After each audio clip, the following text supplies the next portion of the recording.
누가복음 4장 1절에서 13절까지 저 여러분들이 한 절씩 교독하겠습니다. 4장 1절입니다. 예수께서 성령의 충만함을 입어 요단강에서 돌아오사 광야에서 40일 동안 성령에게 이끌리시며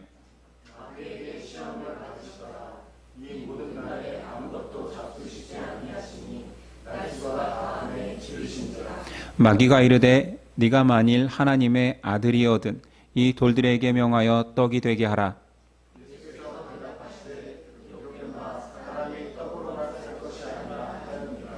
마귀가 또 예수를 이끌고 올라가서 순식간에 천하 만국을 보이며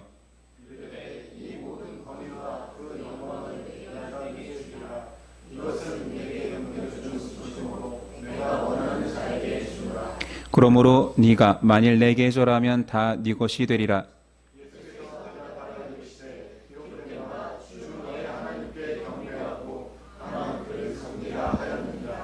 또 이끌고 예루살렘으로 가서 성전 꼭대기에 세우고 이르되 네가 만일 하나님의 아들이거든 여기서 뛰어내리라.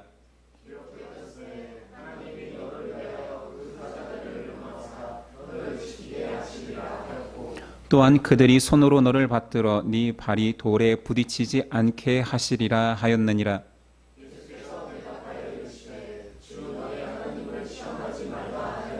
함께 읽습니다. 마귀가 모든 시험을 다 한 후에 얼마 동안 떠나니라. 시험 받으신 예수라는 제목으로 은혜 나누겠습니다. 오늘 말씀은 제목에서 말했듯이 예수님께서 마귀에게 시험 받으신 에피소드를 다루고 있습니다. 1, 2절 예수께서 성령의 충만함을 입어 요단강에서 돌아오사 광야에서 40일 동안 성령에게 이끌리시며 마귀에게 시험을 받으시더라. 이 모든 날에 아무것도 잡수시지 아니하시니 날수가 다함에 줄이신지라. 예수님 공생의 시작과 함께 달려드는 마귀의 모습은 그의 다급함을 보여줍니다. 이는 단순히 시험으로 끝나는 것이 아니라 영적 전쟁의 시작이죠. 장소는 광야입니다. 광야는 이스라엘 백성이 수없이 마귀의 유혹에 넘어간 장소입니다. 그러니 마귀의 홈그라운드라 할 수 있지요. 또한 예수님은 40일 동안 금식하신 이후입니다.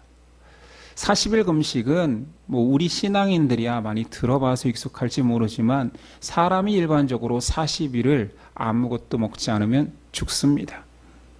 실제로 40일 금식하다 죽었다는 분들을 심심치 않게 보게 됩니다. 전 주변에 40일 금식한 분에게 이야기를 들은 적은 없습니다. 저는 해본 적은 없습니다. 그런데 실제로 온전히 40일을 금식하면 그 기간을 넘긴다 하더라도 생체 능력이 자신이 원래 가지고 있던 상태에서 회복이 되지 않는데요. 그러니까 자기의 인생을 걸고 하는 것입니다. 살아도 굉장히 위험한 거지요. 회복되기까지 너무 오랜 기간이 필요하다 말했습니다. 저는 대학교 때 일주일 금식은 3번 정도 했습니다. 근데 그것도 만약에 제가 혼자 하라고 했으면 불가능했을 것입니다. 금식 수련회 중이었기에 많은 사람이 함께하고 돕는 사람들이 있었기 때문에 심지어 의료진도 대기하고 있었기 때문에 가능했던 것이죠. 사역자가 되어서 수련회를 준비하며 2박 3일을 홀로 해본 적이 있습니다. 일주일 금식보다 훨씬 힘들었습니다. 그 정도로 금식이라는 것은 사실 모든 공무를 끊는다라는 것은 죽음을 각오하고 내 모든 의지를 하나님께 맡긴다라는 선포인 거지요. 그런데 예수님은 고대 사회에 영양분도 충분한 상태가 아니었겠지요. 낮에는 뜨겁고 저녁에는 너무 추운 그 광야에서 홀로 40일을 금식합니다. 마귀는 이때를 놓치지 않지요. 예수님이 가장 연약하다고 느낄 때에 시험하기 위해 찾아옵니다. 이 사건은 공관복음에 기록되어 있습니다. 마태복음에는 1장에 4장에 돌이 떡이 되게 하라 성전에서 뛰어내려라, 산에서 나에게 경배하여라.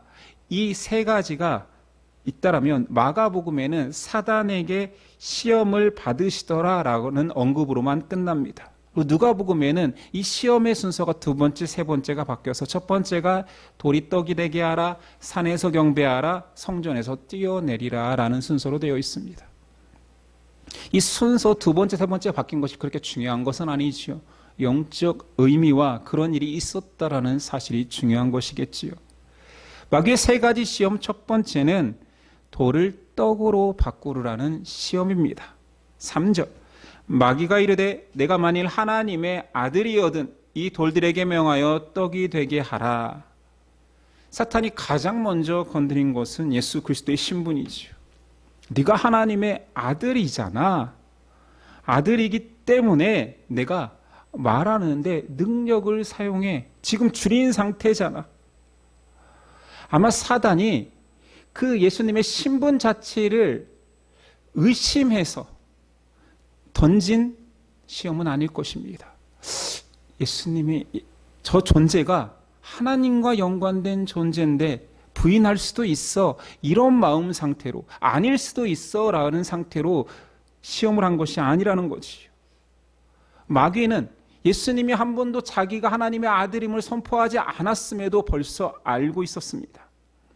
그런데 그가 던지는 시험은 이런 거지요. 당신 하나님의 아들이잖아. 왜 이렇게 고난을 자처합니까? 능력을 발휘하십시오. 예수님 답변이 이렇습니다. 예수께서 대답하시되 기록된 바 사람이 떡으로만 살 것이 아니라 하였느니라. 이 예수님의 답변을 가지고 우리는 윤리적으로 그냥 편하게 해석할 수도 있습니다. 물질적인 유혹을 사람은 실패하지만 예수님은 극복하시는구나. 우리 예수님 멋있다. 근데 단순히 그런 이유만은 아닌 거지요. 예수님이 인용하신 이 신명기 말씀은 사람이 떡으로만 살 것이 아니니라. 이 말은 신명기에 떡이 아니라 사실은 만나 이야기 때 나온 말입니다. 자, 그렇다면 이 만나, 하나님이 기적적으로 아무것도 없는 곳에서 자기 백성을 먹이시기 위해서 내리신 이 떡이라는 가정을 할 때 이것이 어떻게 안 귀합니까? 만나 하나님의 기적으로 사는 것이 아니야 라고 구약 말씀을 가져와서 얘기하면 예수님이 잘못 인용했나? 이거 얼마나 귀한데 하나님이 주신 만나인데 왜 이걸로 사는 것이 아니라고 하시지? 잘 생각해 보십시오. 만나는 상시적으로 이루어진 기적이 아니라 비상시적으로 광야의 시기 동안만 하나님께서 허락했습니다. 약속의 땅에 들어가서 첫 수확을 얻은 즉시 만나는 사라졌지요. 하나님의 백성들이 계속 이건 기적의 떡이야.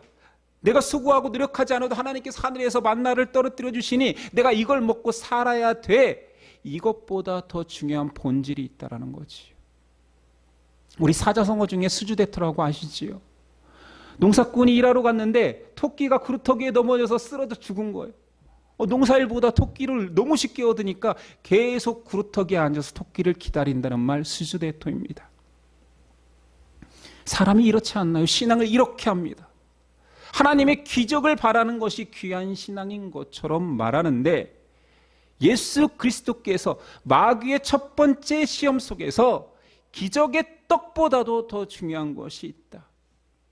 단순히 물질보다 말씀이 더 귀하다라는 게 아니라 하나님이 주신 만나보다 더 귀한 것이 있으니 하나님의 주권 앞에 순종하는 것이다. 하나님의 말씀의 순종이 더 귀하다라고 선포하셨지요. 두 번째 시험입니다.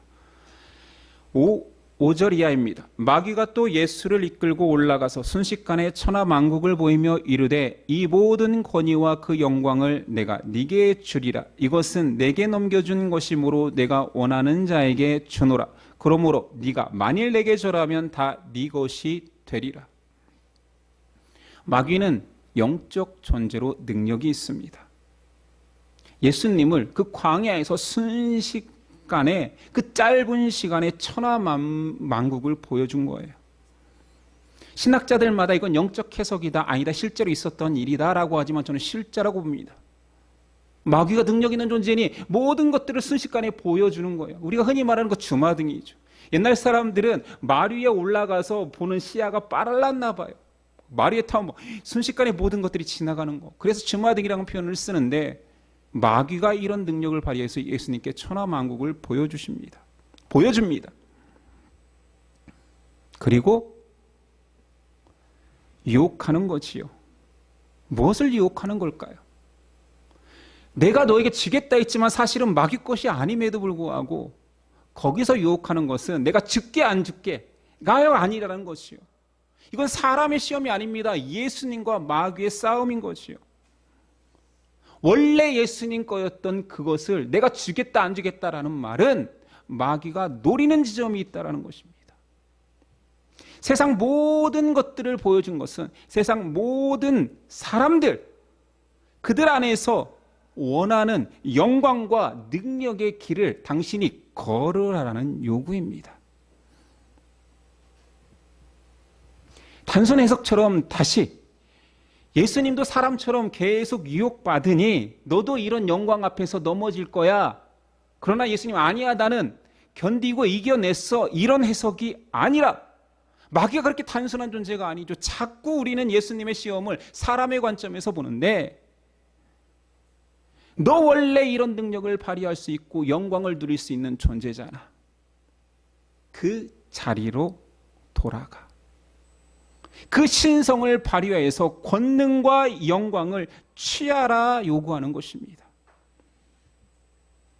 사탄은, 마귀는 예수님에게 지금 너의 신성을 발휘하라고 말하는 것입니다. 왜 그럴까요? 예수님 절대자인데 너 절대자답게 행해라고 요구하는 게 무엇입니까? 예수님이 이 땅에 인간의 몸으로 내려오신 이유는 어린 양의 피로 구속을 완성케 위함입니다. 그런데 마귀가 지금 그 구원을 막으려는 거지요. 왜 전능자께서, 왜 능력 있는 자가 마귀는 어떤 방식으로 구속을 완성할지 십자가의 길인지 모릅니다. 그냥 존재만 아는 거예요. 근데 인간으로 왔으니 두려운 거지요. 이거 무슨 일이 터질 것 같다. 저 인간으로 온 예수로 말미암아 나도 심판받을 것 같다라는 그 두려움 속에 두 번째 시험은 다시 전능자가 되십시오. 원래의 자리로 돌아가십시오라는 말인 거지. 제가 예전에 한 영상을 봤는데 이런 거였습니다. 술 먹고 시비가 붙었는지 자동차로 이렇게 운전하다 시비 붙었는지는 잘 모르겠지만 영상 속에서 한 작은 자가 덩치 크고 얼마든지 제압할 수 있는 큰 자를 자꾸 시비를 걸고 있어요. 막 자극하는 영상이에요. 작은 자의 지인이 찍고 있습니다. 때려봐 막 자극을 하는 거예요. 그 영상을 보면 우리는 의도를 알 수 있습니다. 아, 저 작은 사람이 큰 사람이 힘을 발휘하여서 자기를 때리게 함으로 구속시키려고 하는 것 같아요. 그러니까 계속 욕하고 자극해서 자기를 때리라는 거지. 마귀가 지금 그 유혹을 하는 것입니다. 능력을 발휘하십시오. 왜 인간 예수로 와서 자신의 능력을 제한합니까? 그래서 마귀가 얻으려고 하는 것은 예수님의 구속, 그로 말미암아 죄의 결박을 끊어버리는 그 모든 사건을 무력화시키려는 것이요, 자격을 박탈시키려는 것입니다. 마귀는 단순히 예수님과의 싸움에서 1승을 거둬서 우쭐 대려고 하는 것이 아니라 예수님 구속자의 자리, 어린 양으로 오신 그 구속의 어린 양의 신분을 박탈하고 싶은 것입니다. 예수님의 답변이 8절입니다. 예수께서 대답하여 이르시되 기록된 바 주 너의 하나님께 경배하고 다만 그를 섬기라 하였느니라. 마귀의 얕은 수가 먹히지가 않아요. 그리고 예수님은 교훈까지 주십니다. 하나님께만 순종하는 거다. 이쯤 되면 싸움이 안 되는 걸 알 텐데 세 번째 시험이 있습니다. 성전 꼭대기에서 뛰어내리라. 9절이 합니다.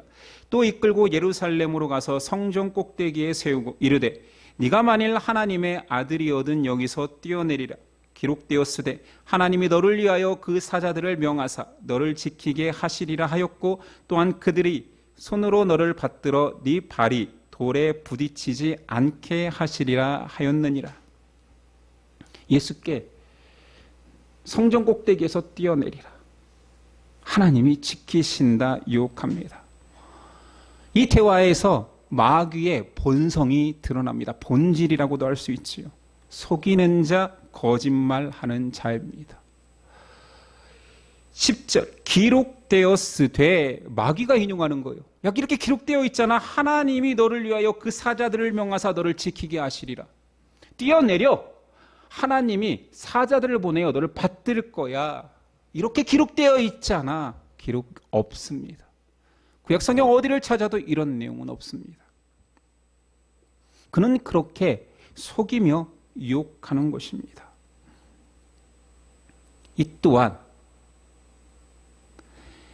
단편적인 사람이 넘어질 수밖에 없는 영광 앞에, 권능 앞에, 그걸 취할 수 있는 모든 능력 앞에 사람은 넘어지지만 마귀의 유혹에 그 모든 것들을, 귀한 것들, 믿음을 팔아버리지만 예수님은 그렇지 않다라고 단편적으로 보는 내용이 아닙니다. 이 시험은 마귀가 끝까지 계속합니다. 예수님 십자가에서 조롱하는 자들이 뭐라 말합니까? 내려와라. 네가 사람은 살리기도 하고 구원하는데 너 자신은 구원하지 못하냐? 한번 내려와 봐라. 조롱합니다. 왜 그 힘든 고난의 길, 조롱의 길, 죽음의 길을 걷느냐? 내려와라. 내려와라. 영광의 길이 너의 길 아니냐?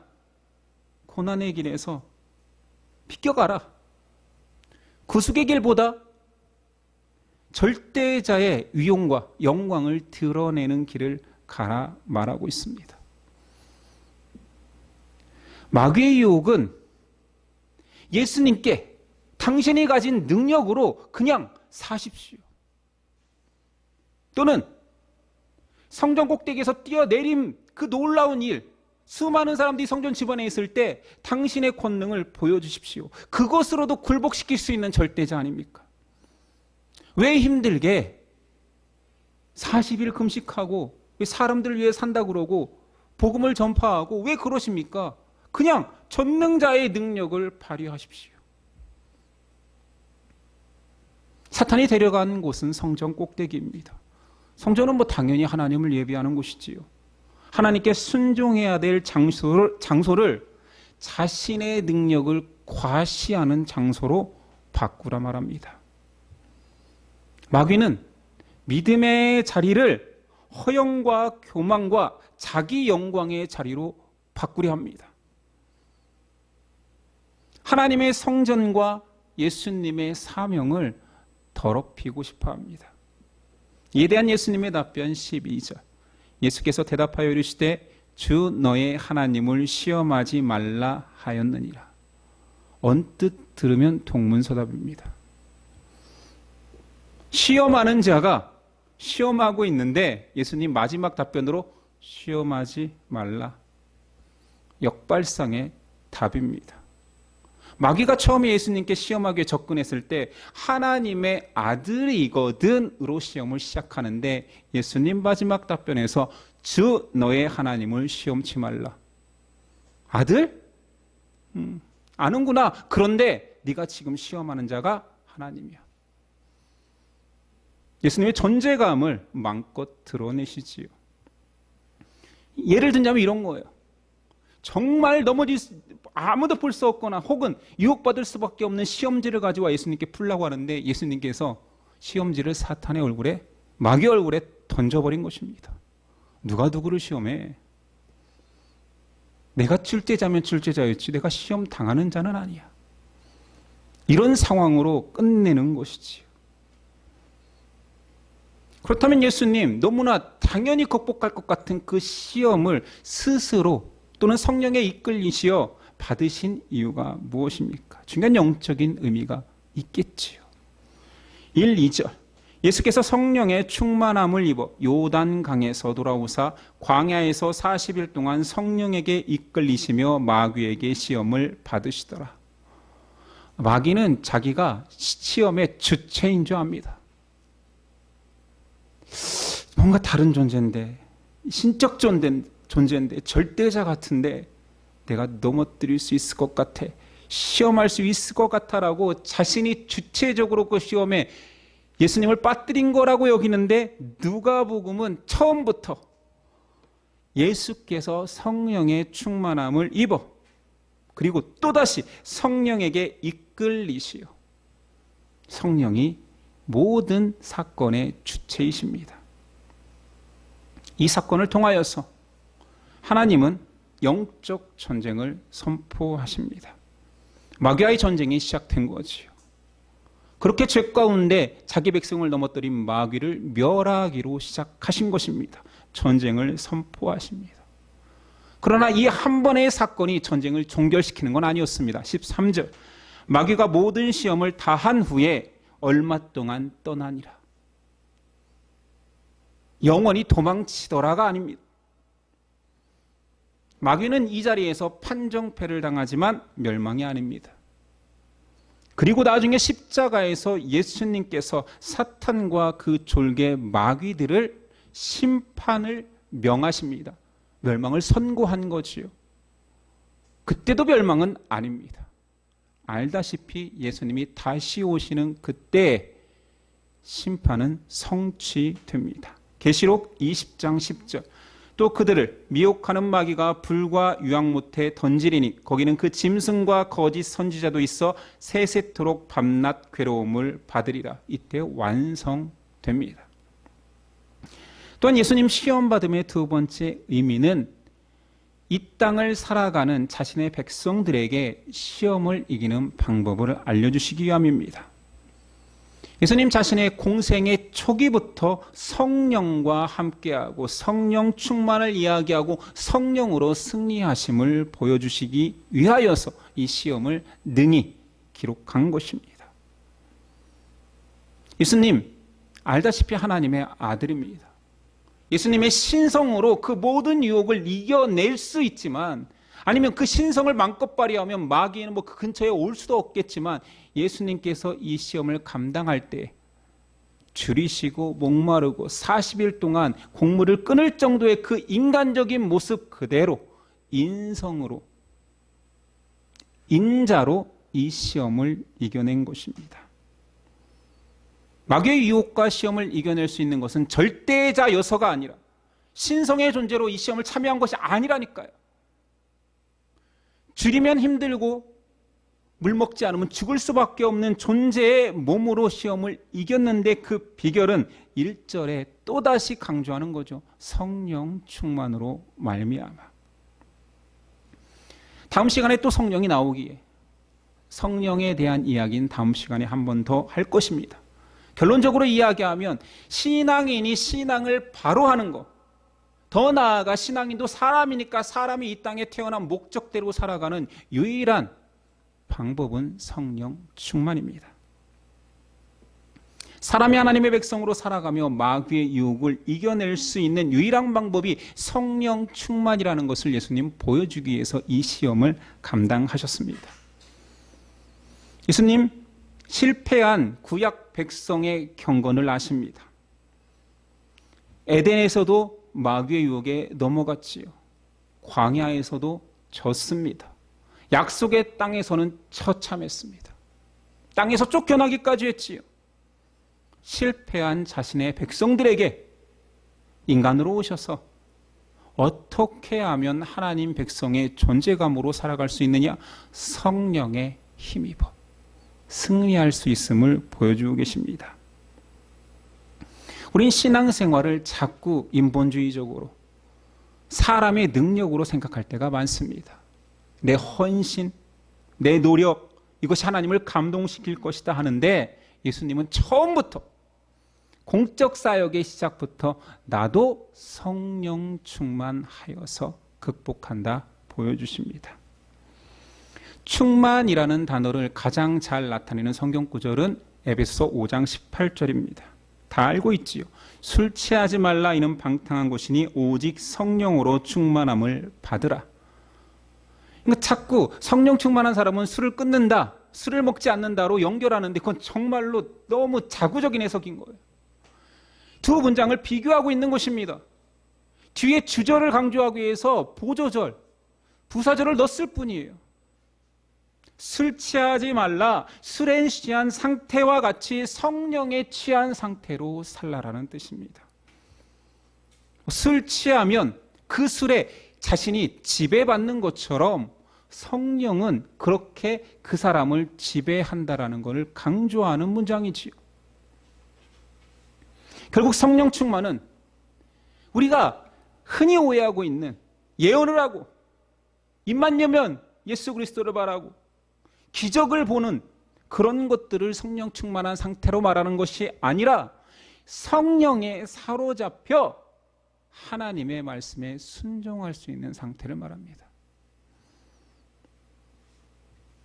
종교학에서 인간의 관점으로 신앙의 여러 가지 요소들을 규정하다 보면 세상의 종교는 고등 종교와 하등 종교, 미신으로 나눕니다. 여러 가지 조건들이 있지만 중요한 것 중에 하나가 뭐냐면 고등 종교에는 자기 부인이 있고 하등 종교, 미신에는 자기 부인이 없습니다. 어떤 절대자를 믿건 간에 그 신앙 안에 자기 부인, 자기를 낮추고 자기를 부인하고 절대자의 뜻을 따르려고 할 때 그것을 우리는 인간적으로 고등 종교라 말합니다. 기독교도 당연히 그런 의미에서 고등 종교죠. 근데 신앙, 고등 종교 하는 사람들 속에서도 그 신앙을 가지고 미신을 추구하기도 합니다. 자기 부인이 사라지고 자기를 드러내고 자기 영광을 취하려고 할 때 고등 종교의 바운더리 안에 있어도 그 안에서 미신을 추구하는 거지요.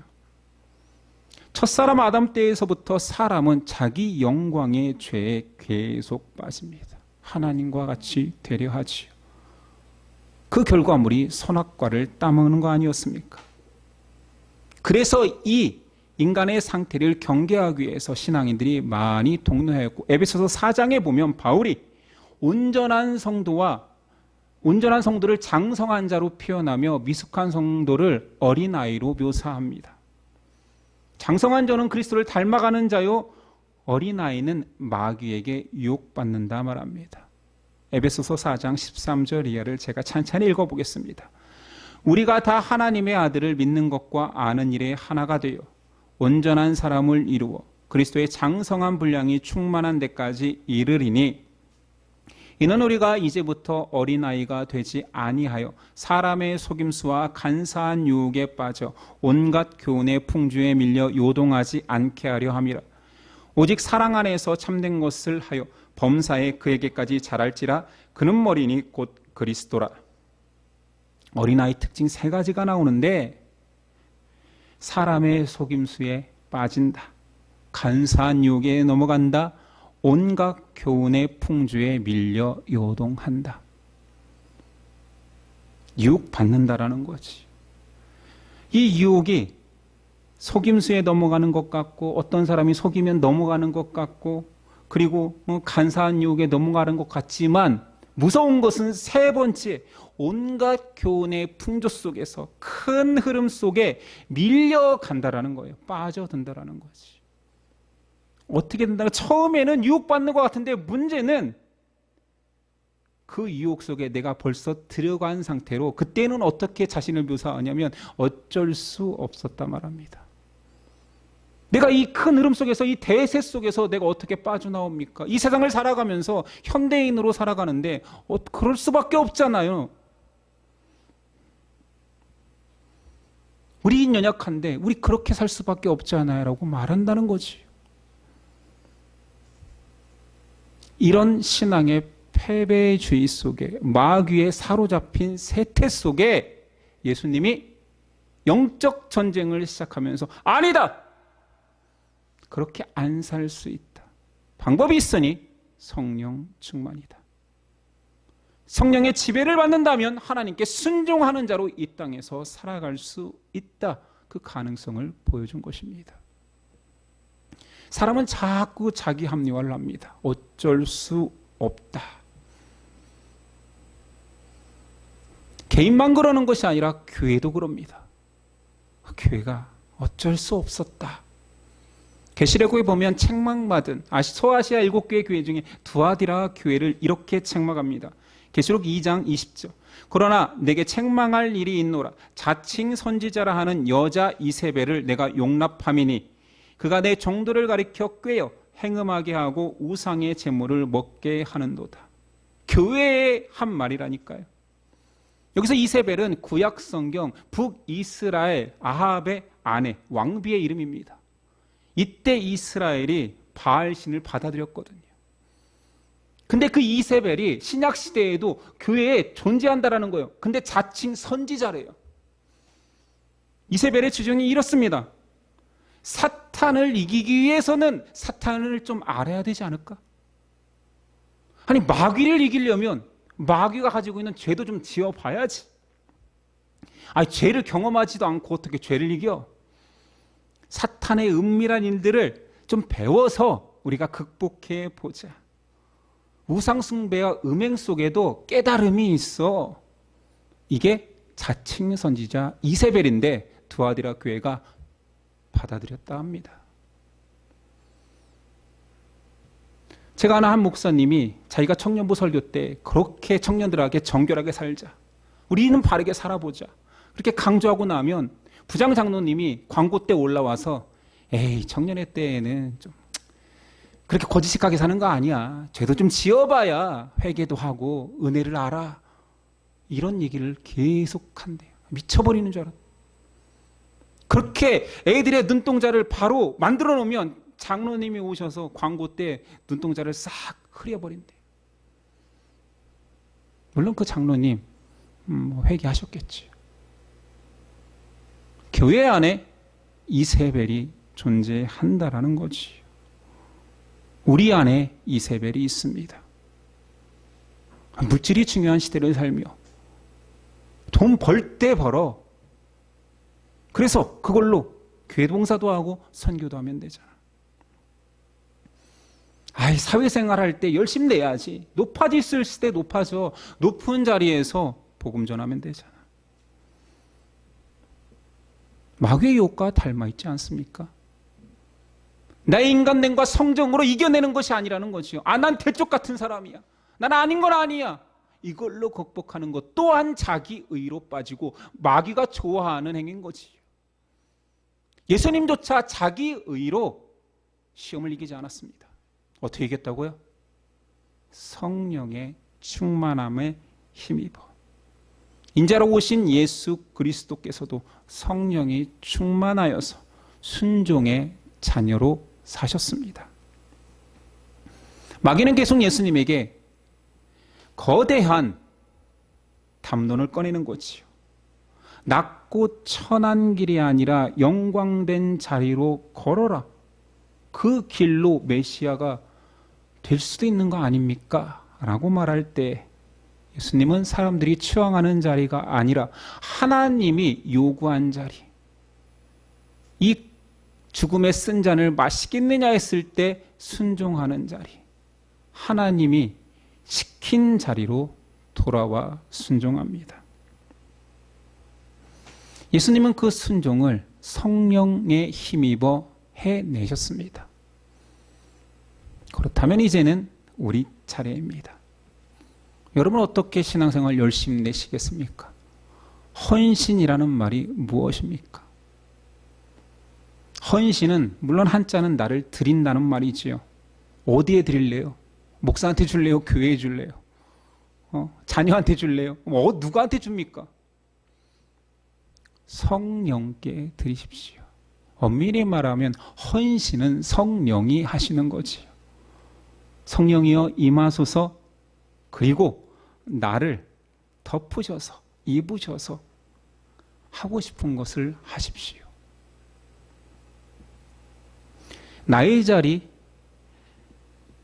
자기 부인이 아니라 자기 강화의 자리로 우리는 신앙을 연습해 왔습니다.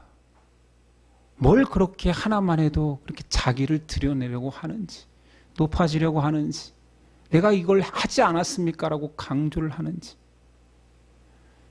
예수님께서 네가 온 것이 아니다, 성령이 한다.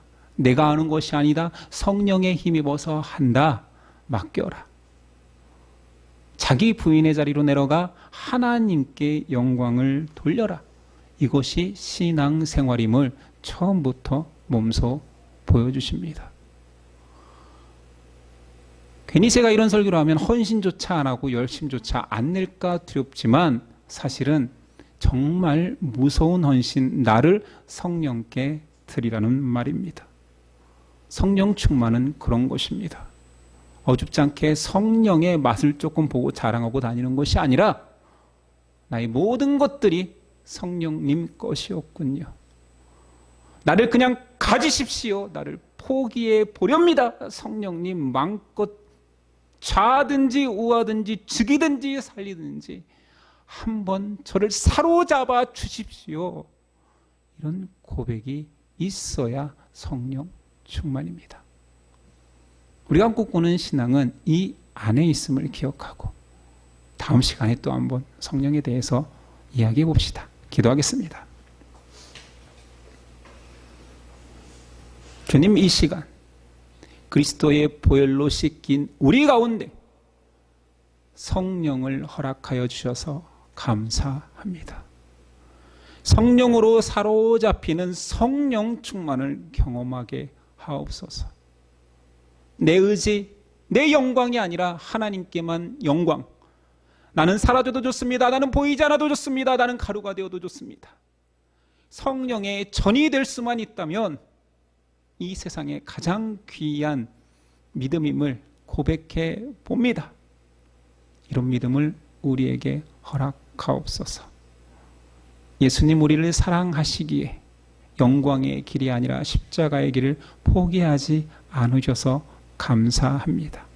그러기 위해서 오셨고 당연히 그래 주셨으리라 저희는 믿지만 예수님이 절대자였기에 가능했다라고 여기는 우리 되지 않게 하여 주시고 인간의 몸으로 그 모든 것들을 감당한 것이 하나님께 순종이요 우리를 향한 사랑이었음을 날마다 기억하는 우리 되게 하옵소서.